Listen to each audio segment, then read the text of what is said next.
সাহেব এসেছেন এবং ইঞ্জিনিয়ার সাহেব এসেছেন। আমরা ইঞ্জিনিয়ার সাহেবকে এবং এক্সেন সাহেবকে অনুরোধ করব আজকের দিনের মধ্যে আপাতত 3টে পয়েন্ট, একটা হইল বাইপাস মোড়ের ড্রেনটা আজকে কাজটা করে দিলে অনেক পানি নেমে যাবে।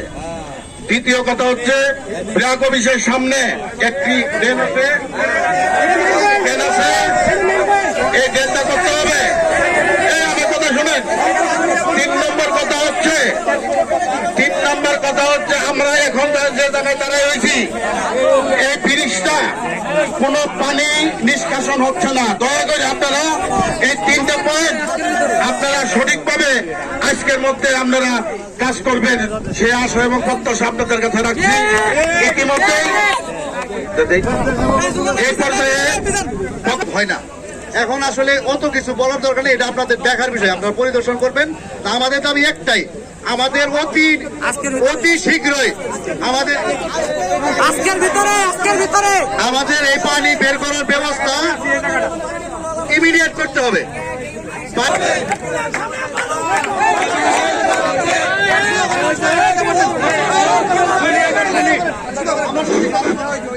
বিসমিল্লাহির রহমানির রহিম। আজকে অত্যন্ত দুঃখের বিষয় যে 7 নাম্বার এবং 8 নাম্বার ওয়ার্ড সম্ভবত, আমি নিজেও 7 নাম্বার ওয়ার্ডের বাসিন্দা। আমি এই এলাকা সম্বন্ধে অনেকই ওয়াকিবহাল। আসলে আমাদের যে বর্তমান অগ্রিম বৃষ্টিতে যে জলাবদ্ধতার সৃষ্টি হয়েছে তার অনেকাংশেই 60% হচ্ছে মানব কর্তৃক হ্যাজার্ড সৃষ্টি হয়েছে। আমার আগের যারা এখানে দাবি দেওয়া করেছে, এদের দাবি দেওয়া না, এদের তাদের মৌলিক অধিকার।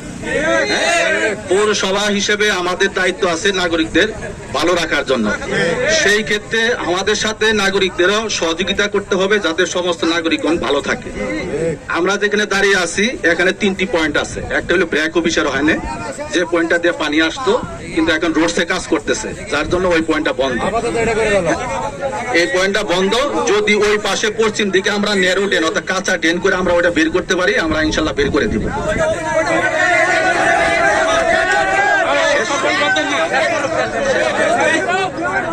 আর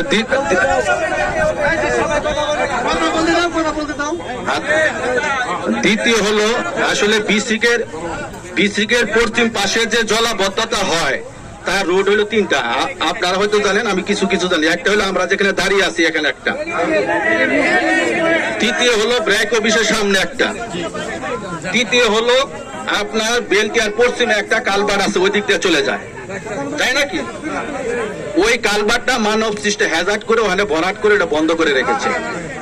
আর দ্বিতীয় হলো আমরা ওই কাজটাও করব। আর বিসিকের সামনে যেটা আছে, বিসিকের এই যে পুকুর এবং ভরাট করাতে এই পানির আউটফলটা বন্ধ হয়ে গেছে, পানি চলাচল করতে পারতেছে না, যার জন্য বাস স্ট্যান্ডের পূর্ব পাশে এই জলাবদ্ধতার সৃষ্টি হয়েছে। আপনারা যাতে কষ্ট না করেন এর জন্য আমরা আজকে থেকে এই কাজগুলি শুরু করে দিব, আপনারা সহযোগিতা করবেন। এখন ঈদের সামনে অনেক যাত্রী আছে, যানবাহন আছে, সবাই আসলে কষ্টের সম্মুখীন হয়েছে। কারণ আপনাদের কষ্টটা সবচাইতে বেশি।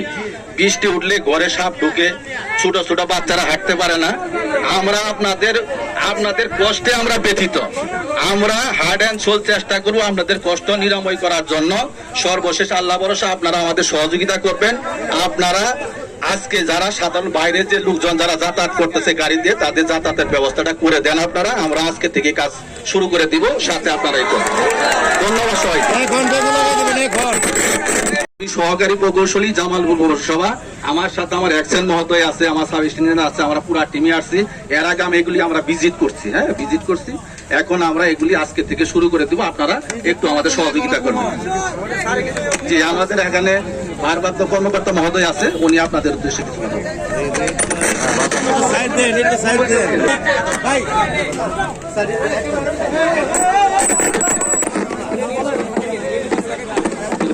বিসমিল্লাহির রহমানির রহিম।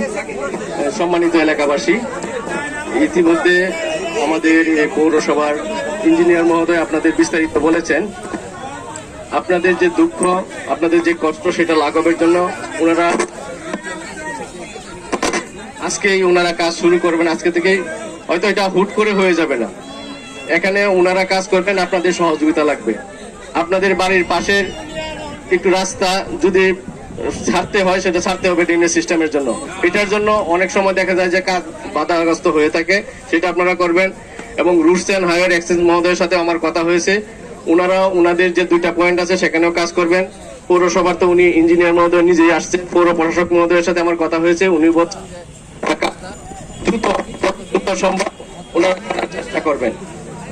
এখন আমি আপনাদের এই থানার অফিসার ইনচার্জ হিসাবে আপনাদের সবিনয় অনুরোধ, এখানে আপনারা যে রাস্তায় যে অবরোধ করেছেন, জনদুর্ভোগের যে ভোগান্তি হচ্ছে, সেটা কিন্তু আপনারই ভাই, আপনারই প্রতিবেশী, আপনারই আত্মীয় স্বজন। এখানে অনেক রুগী আছে, ওখানে অনেক বাচ্চা আছে, অনেক মহিলারা আছে, এখানে বসে কিন্তু কষ্ট ভোগ করছে। আপনারা রাস্তা অবরোধ ছেড়ে দিবেন এবং কাজ করবেন, কাজে সহযোগিতা করবেন। যত দ্রুত আপনারা সহযোগিতা করতে পারবেন, আপনার এই কাজটা তত দ্রুত সম্পন্ন হবে। এখন আমার অনুরোধ হলো, আপনারা আপনাদের এই শান্তিপ্রিয় যে মানববন্ধন, সেটা সমাপ্ত করে আমাদের কাজকে সহযোগিতা করবেন। ধন্যবাদ। পুনরায় এই আন্দোলনে নামতে বাধ্য হবো, সবাই প্রস্তুত থাকবেন। আজকের মতো আমাদের কর্মসূচি এখানেই সমাপ্তি। সমাপ্তি ঘোষণা আমরা করি নাই, আমরা সমাপ্তি ঘোষণা করছি, প্রতিশ্রুতি, মিথ্যা প্রতিশ্রুতি আমাদের অনেক দিতে